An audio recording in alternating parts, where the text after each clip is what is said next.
Hey there, it's Kevin, and I wanted to give you a quick video review of this moonlight. Alright, so if we turn on the moonlight, we can see that it lights up really well, and it comes with this amazing stand to prop it up.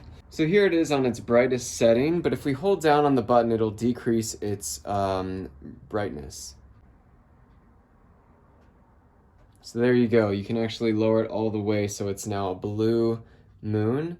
But if we bring it up slightly, you'll see that you can either change it based on if you're going to sleep and you don't want too bright of a nightlight in your room, or if you just want to have it out also. But if we hit it one more time, it'll actually switch to a white light. And now we could lower the brightness as well with this. But again, this is just a fantastic light that you can put anywhere in your house. You can use it as a night light too. But I hope you enjoyed the review, and I'll see you next time.